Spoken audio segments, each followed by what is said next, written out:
자, 산업화와 도시화로 인한 생활 양식의 변화를 한번 보겠습니다. 예전에 촌락에서 살던 생활 양식이랑 현재 도시에서 살고 있는 사람들의 생활 양식이 다릅니다. 자, 우리 계속해서 도시적 생활 양식이 나왔는데 선생님이 그냥 넘어갔죠. 자, 도시화의 한 면이 인구가 증가하고 또 문화적으로는 도시적 생활 양식이 증가하는 걸 도시화라고 했죠. 그 도시적 생활 양식은 과연 무엇인지 지금부터 쭉 보도록 하겠습니다. 크게 세 가지로 볼 수가 있어요. 첫 번째, 도시성이 확산되기 시작했고, 두 번째, 직업이 분화하고 전문화됐습니다. 그리고 세 번째, 개인주의가 확산되어 있습니다. 자, 이에 대해서 보겠습니다. 자, 먼저 첫 번째, 도시성의 확산. 도시적인 특징을 말하겠지, 특성을 말하겠지. 자, 도시성이 확산되기 시작했는데 이게 뭐냐? 도시에 거주하는 사람들이 가지는 특징적인 사고 및 행동 양식이 확산되기 시작했습니다. 그게 뭐냐? 일단 효율성과 합리성을 추구해요. 자, 이걸 어떻게 비교하면 되냐면 얘들아, 예전에 즉 개인주의라는 거야. 나쁘다게 하는 게 아니야. 개인주의라고 생각하면 돼요. 자, 이게 무엇이냐?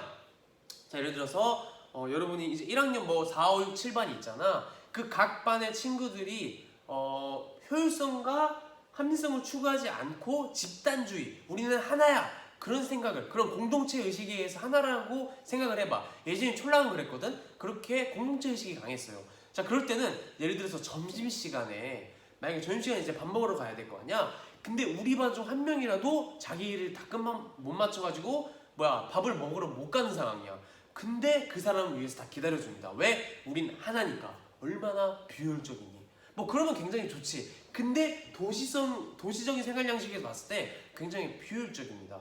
그래서 그렇게 효율성과 합리성을 추구하자면은 그 애는 뭐 알아서 하겠지. 그 애는 알아서 자기 일을 다 마치겠지 하고 자기는 밥 먹으러 가겠지. 이런 것들이 다 도시적인 생활 양식, 도시성이라고 보면 돼요. 알겠니? 그렇게 어렵게 생각할 필요 없습니다. 그래서 효율성과 합리성을 추구합니다. 합리적인 거, 이성적인 거, 그런 걸 추구합니다. 그리고 익명성을 띤 2차적 인간관계가 확대돼요.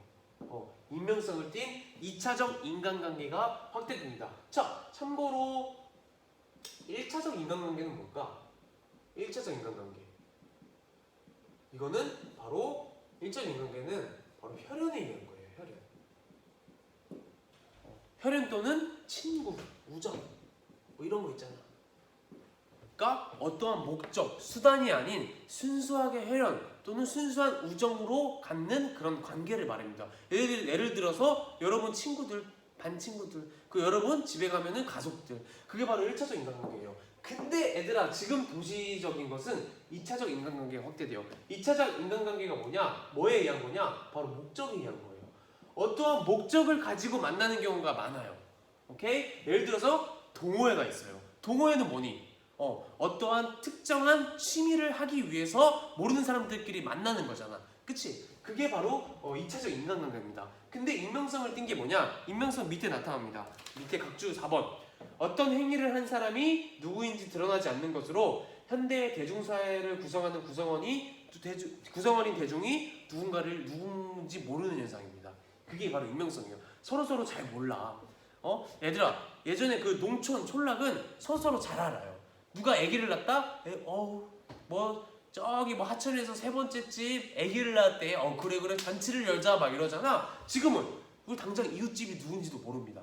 그리고 동호회 봐봐. 각자 별명, 닉네임을 써요. 서로의 실명을 걸어 나갑니다. 그렇게 익명성을 띤 2차적 인간관계가 확대되고 있습니다. 확대된 게 바로 도시적 생활 양식이에요.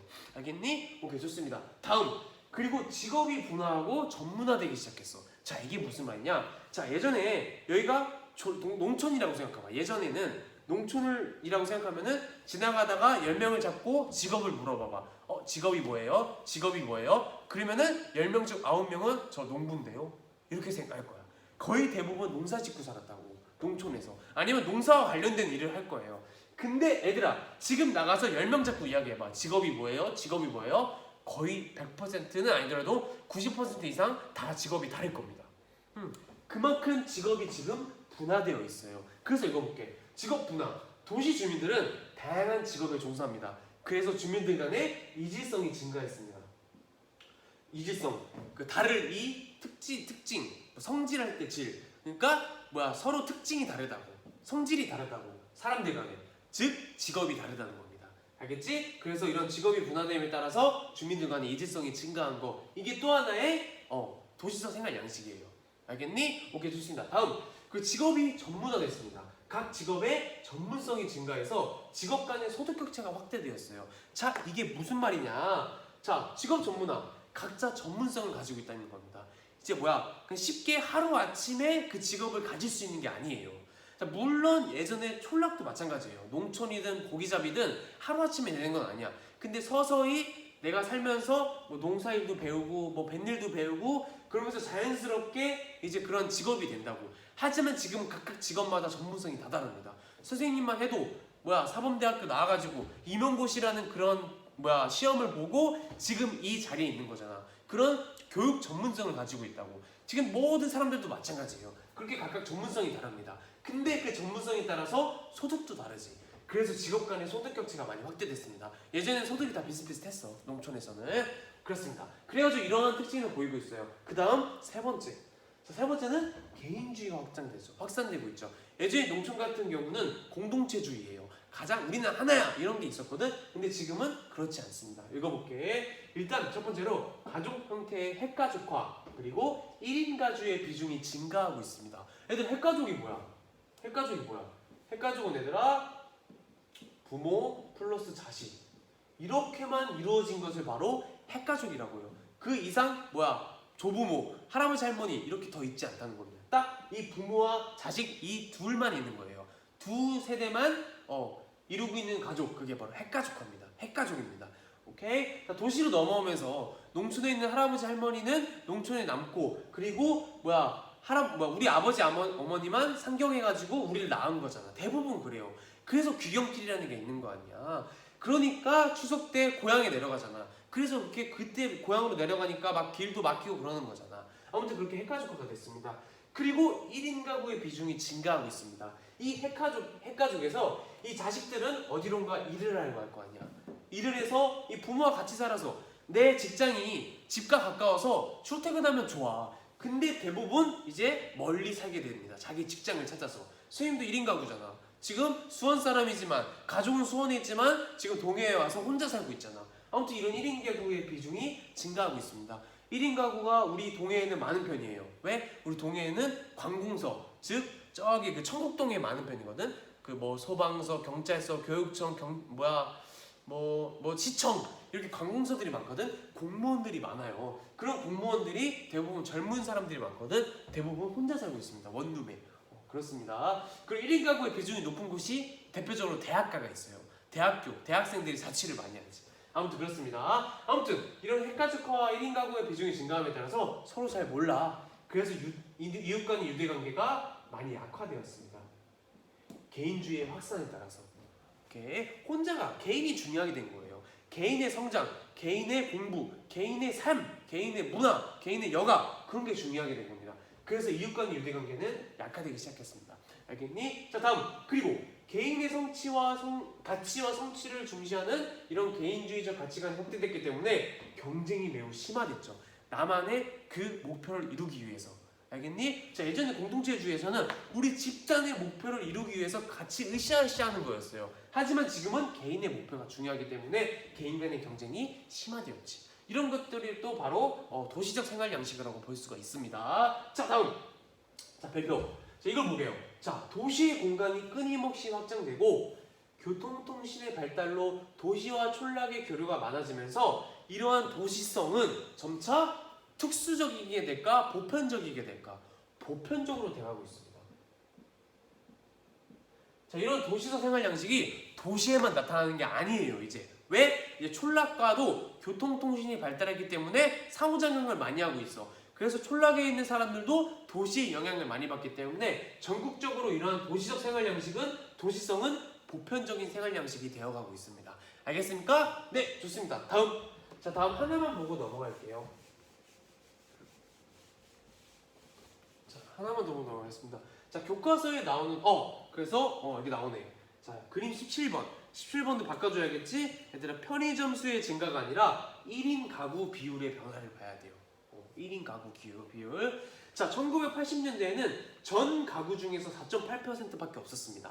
근데 2015년에 어때? 27.2%, 거의 30%를 차지하고 있죠. 굉장히 많이 그 비중이 증가한 겁니다. 자, 그리고 편의점 수의 증가. 자, 편의점이 2006년에만 해도 9,800개밖에 없었어. 근데 2013년에 26,000개, 현재 2020년에 44,000개가 있다고 합니다.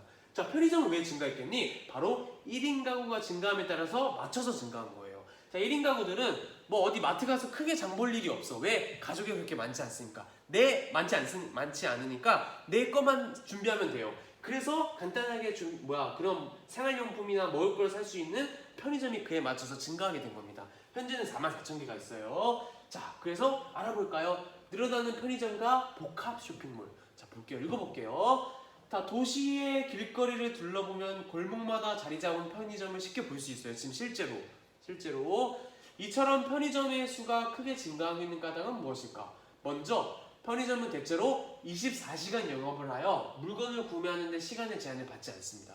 그렇지, 언제 어디서든 구할 수가 있어. 언제든. 그리고 과자, 음료 등의 간식에서부터 안전의약품에 이르기까지 다양한 생활용품이 갖춰 있고 감기약 그런 것도 팔아. 그리고 교통카드 충전 서비스나 택배 서비스 등으로도 이용할 수 있어서 편리하다. CU 택배 선전 요즘 유튜브에 많이 나오지? 이렇게 나오잖아. 자, 최근에는 1인 가구와 간단히 식사를 해결하는 사람이 늘면서 편의점을 이용하는 사람이 늘고 있다. 선생님도 편의점 없으면 못 삽니다. 편의점에 있는 도시락 없으면 못 살아요. 자, 그 다음에 도시의 중심가에는 쇼핑과 여가 생활을 한 공간에서 누릴 수 있는 복합 쇼핑몰이 증가하고 있다. 복합 쇼핑몰은 백화점, 대형마트, 음식점 등의 쇼핑 공간과 플러스 영화관, 공연장, 문화센터, 스포츠센터 등 이러한 여가 문화 공간이 함께 갖추어져 있어서 사람들의 다양한 요구를 한꺼번에 만족시킬 수 있다. 이처럼 도시에 들어선 편의점과 복합 쇼핑몰에는 바쁜 도시 주민의 생활 양식이 잘 반영되어 있다. 바쁘니까 한 방에 가서 다 해결하기를 원하는 거야. 편의점도 마찬가지입니다. 가서 생활용품도 사고 먹을 것도 사고 또 복합 쇼핑몰 먹을 거 사러 간 김에 내 여가 생활도 하는 거예요. 이런 식으로 이러한 1인 가구를 위한 핵가족을 위한 이런 편의점과 복합 쇼핑몰이 늘어나고 있습니다. 현재 바쁘잖아, 현대인들은. 알겠니? 오케이, 좋습니다. 오늘은 여기까지 하겠습니다. 최대한 빨리 끝냈어요. 여러분 주말에도 봐야 되기 때문에 이제 다음 시간부터 얘들아 도시의 다양한 문제와 해결 방안에 대해서 알아보겠습니다.